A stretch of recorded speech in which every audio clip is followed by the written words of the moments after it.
আল্লাহ পাক রব্বুল আলামিন আমাদেরকে যে অবস্থায় রাখছেন ভালো রাখছেন।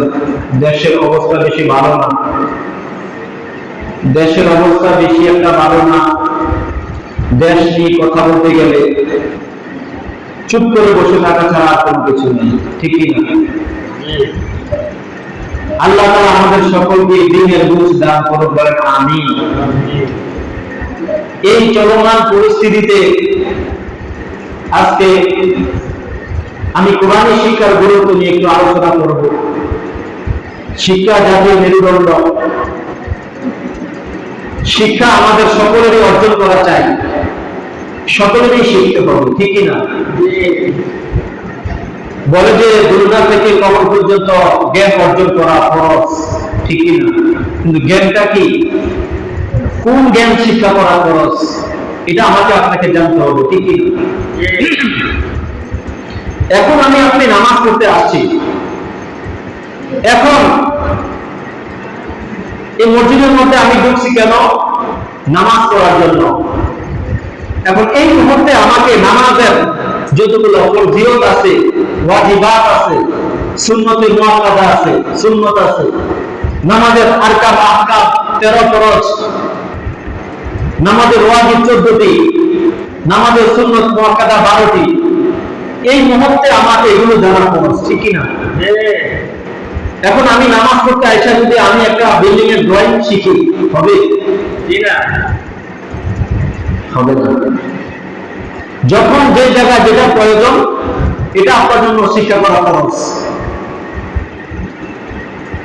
আমাদের যখন রমজান চলে আসে, রমজান ফাজাইল মাসাইল শিক্ষা করা এটা আমার আপনার জন্য ফরজ। যখন হজ আসবে, হজ আসার সময় হজের আরকাম আহকাম গুলা, রকম গুলা জানা এটা আমার আপনার জন্য ফরজ। আপনি যাকাত দিব, ধনাঢ্য ব্যক্তি, যাকাত এখন আমার উপরে ফরজ হয়েছে। এখন এই যাকাতের মাসলা মাসাইল আমার আপনার জানার জন্য জানা কি ফরজ। এরকম প্রত্যেকটা লাইনে আপনি ব্যবসা করতেছেন, ব্যবসার মাসলা মাসাইল আছে কিনা, বেচা কিনার মাসলা মাসাইল আছে কিনা, এই ব্যবসা করার ক্ষেত্রে আপনার এরকম ভাবে মাসলা মাসাইল গুলা জানা আপনার জন্য ফরজ। মুসলমানের হক, এই জ্ঞান শিক্ষা করা আপনার জন্য ফরজ।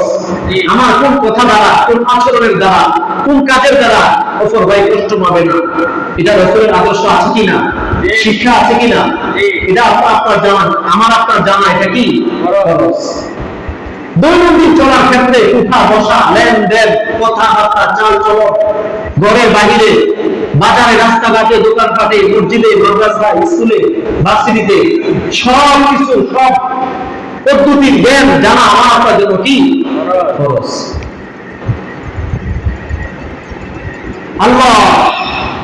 মানুষকে আল্লাহ তাআলা মেধা শক্তি দিয়েছেন, জ্ঞান বুদ্ধি অনুভব করার পঞ্চেন্দ্রিয় দিয়েছেন।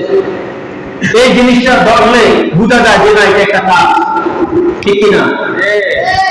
পানির মধ্যে আঙুল দিলে বুঝা যায় যে এটা পানি, আগুনের মধ্যে হাত দিলে বুঝা যায় এটা গরম, জিহ্বার মধ্যে একটা জিনিস রাখলে বুঝা যায় এটা কি গরম না ঠান্ডা, টক নাকি মিঠা, ঠিক কিনা? প্রত্যেকটা জিনিসের অনুভূতি আল্লাহ তাআলা মানুষকে দিয়েছেন।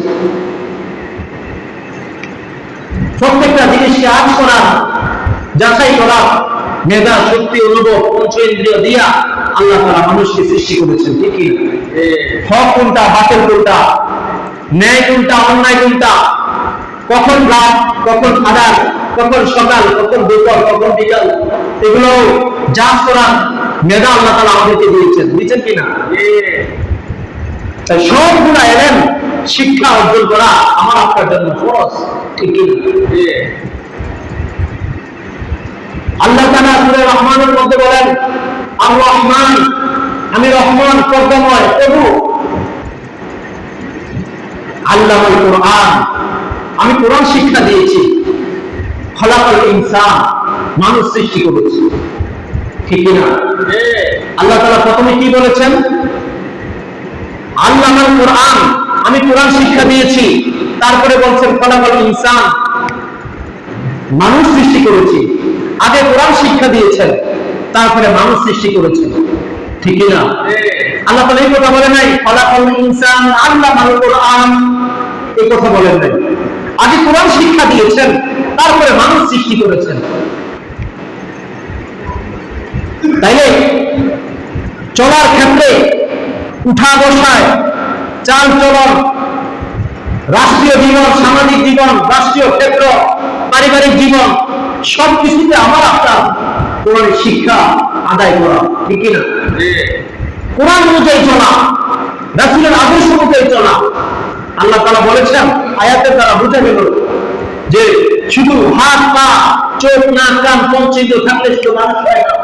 যার চলার ক্ষেত্রে, যার মাথার তালু থেকে পায়ের তালু পর্যন্ত রাসূলের আদর্শ আছে, আল্লাহ তাআলার হুকুম মোতাবেক চলতে পারে, সেই একমাত্র মানুষ।